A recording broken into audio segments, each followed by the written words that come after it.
कृष्ण। जय श्री भगवद गीता जी।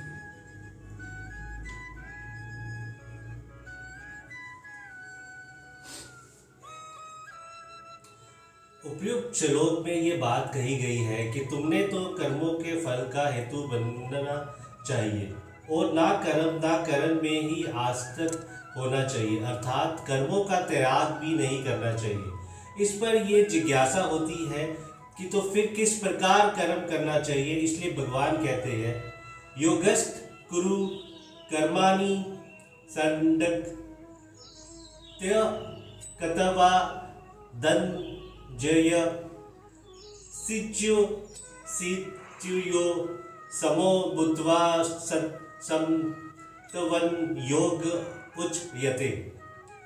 हे धनंजय, तू आस्तिक को त्याग कर तथा सिद्धि और असिद्धि में समान बुद्धि वाला होकर योग में स्थित हुआ कर्तव्य कर्मों को कर सम, तब ही योग कहलाता है।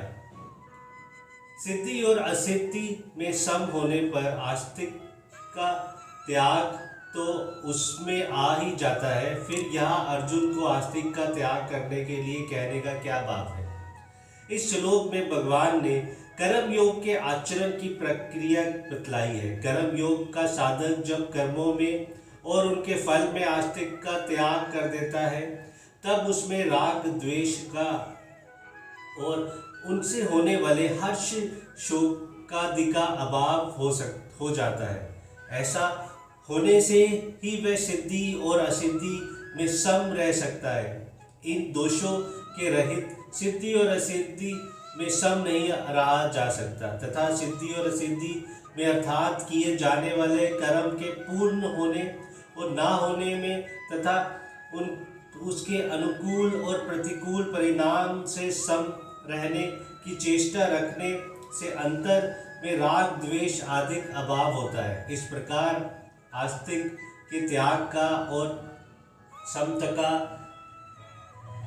परस्पर घनिष्ठ संबंध है एवं दोनों परस्पर एक दूसरे के सहायक है। इसलिए भगवान ये आस्तिक का त्याग करके और सिद्धि और असिद्धि में सम होकर कर्म करने के लिए कहा है। जब समत्व का ही नाम योग है, तब सिद्धि और असिद्धि सम होकर कर्म करने के अंतर्गत ही योग में स्थित होने की बात आ जाती है। फिर योगों में स्थित होने के लिए अलग कहने का क्या अभिप्राय है। कर्म की सिद्धि और असिद्धि में समता रखते ही मनुष्य की समभाव में अटल स्थिति होती है और समभाव का स्थिर हो जाना ही कर्म योगी की अवधि है। अंत यहाँ योग में स्थित होकर कर्म करने के लिए कहकर भगवान ये बात दिखलाया है कि केवल सिद्धि और असिद्धि में ही समतव रखने से काम नहीं चलेगा।